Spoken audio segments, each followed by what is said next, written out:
সুমনার মৃত্যুর কথা শুনে অংশমান তাহলে কি নিজেকে শেষ করে ফেলবে? হ্যালো বন্ধুরা, এক পলকে একটু দেখা নাটকের আগামী পর্বের আপডেট নিয়ে চলে আসলাম আপনাদের মাঝে। এপিসোডের শুরুতে আমরা দেখতে পারবো রায় বাহাদুর পরিবারের সবাই মিলে নিউজ দেখছিল। তখন টিভিতে দেখা যাবে যে একটি মেয়ে নিউজ টেলিকাস্ট করছে যে অংশুমান শাহের স্ত্রী সুমন শাহ আজকে রাতে জেলে মারা গিয়েছে এবং তাকে হত্যা করা হয়েছে এবং তাকে হত্যা করেছে মায়া। যে কথাটা শোনার পর সেখানে বাড়ির সবাই অনেক কান্না করতে থাকবে এবং অংশমান এসে এই নিউজটি দেখবে এবং সে নিজেকে শেষ করে দিতে চাইবে। এক পর্যায়ে বাড়ির সবাই মিলে অংশমানকে থামাবে এবং বলবে, অংশমান তুমি নিজেকে সামলাও। এই সব টেলিভিশনে নিউজ দেখার পর মধুবাবু এবং মধুবাবুর স্ত্রী তারা দুজনে অনেক খুশি হয়ে যাবে। অন্যদিকে দেখা যাবে অংশমান এবং বাড়ির সবাই মিলে চলে যাবে সুমনার নানার বাড়িতে সুমনা আর মৃত্যুর ডেড বডিটা দেখার জন্য। আর এইদিকে দেখানো হবে মধুবাবু, সে কিন্তু মধুবাবু এবং মধুবাবুর স্ত্রী তারা দুইজন সেখানে গান লাগিয়ে দিয়ে অনেক নাচানাচি করছে। আর ঠিক তখনই সেখানে আরতি এবং আরতির মা চলে আসবে। আরতির মাকে দেখার পর সেখানে মধুবাবু বলতে শুরু করবে যে সুমনার মৃত্যু হয়েছে এবং তাকে কেউ মেরে দিয়েছে, মারো তালি। এই কথা শোনার পর সেখানে আরতির মা এবং আরতির একটু খটকা লাগবে মধুবাবুর উপরে, কিন্তু মধুবাবু সেখানে বলবে আমি শুধুমাত্র তালি মারতে বলেছি, তেমন কোনো কিছুই না। এরপরে আরতি এবং আরতির মা তারা দুইজনে রুমের ভিতরে চলে যাবে এবং তারা দুইজন সেখানে আরতি মন খারাপ করে বসে থাকবে, কেননা সে মনে করছে হয়তোবা তার জন্য সুমনা আজকে মারা গিয়েছে। সে যদি সেইখানে যদি কোর্টের মধ্যে মিথ্যা কথাটা না বলতো তাহলে হয়তোবা আজকে সুমনা বাইরে থাকতো এবং বেঁচে থাকতো। এর জন্য আরতি নিজেকে দোষ দিতে থাকবে। এটা দেখার পর আরতির মা বলবে যে আরতি এখানে তোমার কোনো দোষ নেই। অন্যদিকে দেখানো হবে নিচে সুমনার আত্মা ফিরে আসবে এবং মধুবাবুর স্ত্রীকে অনেক ভয় দেখানো শুরু করবে এবং বলবে, সেখানে মধুবাবু বলবে তুমি তো মারা গিয়েছো, তাহলে তুমি এখানে কি করছো? তখন সুমনা বলতে শুরু করবে আমি মারা গিয়েছি ঠিকই আছে, আমি এখন যেটা আছে সেটা হচ্ছে আমি সুমনার আত্মা। যে কথাটা শোনার পর তারা দুজন একেবারে ভয় পেয়ে যাবে এবং তারা দুজন দৌড়ানো শুরু করবে। এক পর্যায়ে সুমনা বলবে তোমরা সমস্ত সত্য কথা খুলে বলো, তোমরা কেন আমাকে এখানে ফাঁসালে? এই বলে সুমনা তাদেরকে মারার চেষ্টা করবে এবং অনেকক্ষণ ধরে তাদেরকে দড়িয়ে নিয়ে বেড়াবে। অন্যদিকে দেখানো হবে সুমনার নানা কাছে চলে যাবে অংশমান এবং অংশমানদের বাড়ির সবাই।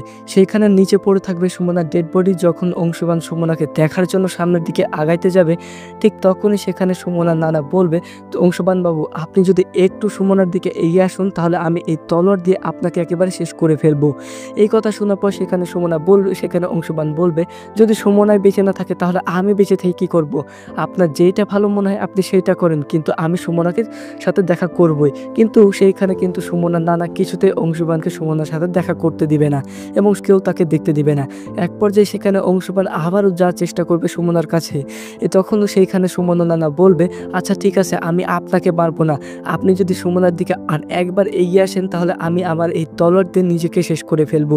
যে কথার উত্তরে সেইখানে কিন্তু অংশমান বলবে, নানাজি আপনি এমনটা করতে পারেন না, আমি সুমনার স্বামী, আমি সুমনার সাথে দেখা করতে চাই। এই কথা বলে তারা দুইজনে সেখানে কথা বলতে শুরু করবে। আর ঠিক তখনই আরতি ফোন দিবে অংশবানের মায়ের কাছে এবং বলবে, অংশবান ভাইয়া কোথায়?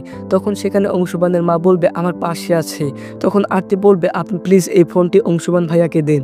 তখন সেখানে অংশবানের মা অংশবানকে ফোন দিবে এবং সেইখানে আরতি বলবে, ভাইয়া সুমনার আত্মা আমাদের এই বাড়িতে চলে এসেছে এবং এখানে মধুবাবু এবং মধুবাবুর স্ত্রীকে অনেক ডিস্টার্ব করছে। এই কথা শোনার পর বাড়ির সবাই মিলে সেখানে চলে যাবে। সেখানে গিয়ে দেখানো হবে অন্যদিকে সুমনা যে সে কিন্তু মধুবাবু এবং মধুবাবুর স্ত্রীর মুখ থেকে সমস্ত সত্যটা জানার জন্য তাদের সঙ্গে মজা নিচ্ছিল এবং তাদেরকে ভয় দেখানোর চেষ্টা করেছিল। এক পর্যায়ে সেখানে কিন্তু আরতি এবং আরতির মা চলে আসবে।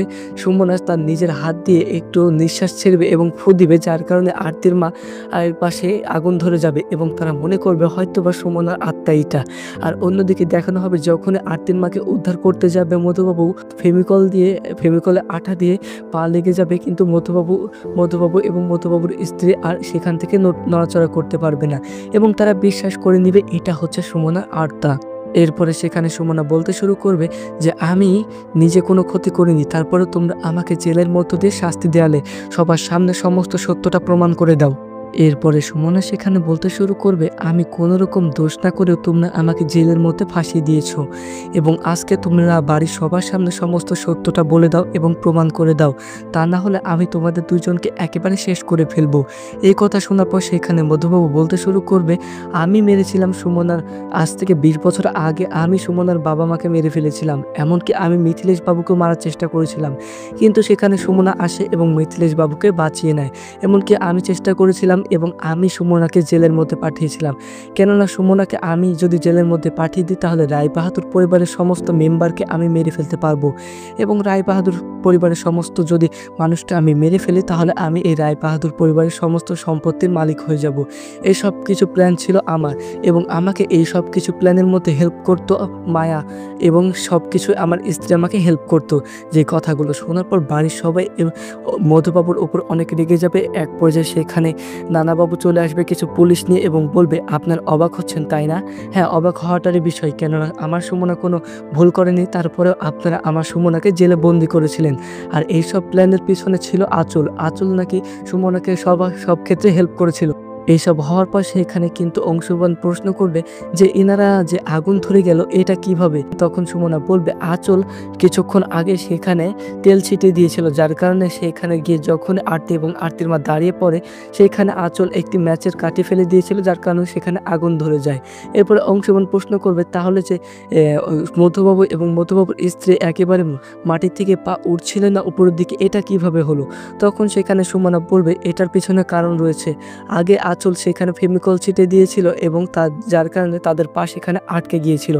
এক পর্যায়ে সেখানে পুলিশ আসবে এবং তাদেরকে ধরে নিয়ে চলে যাবে সেখানে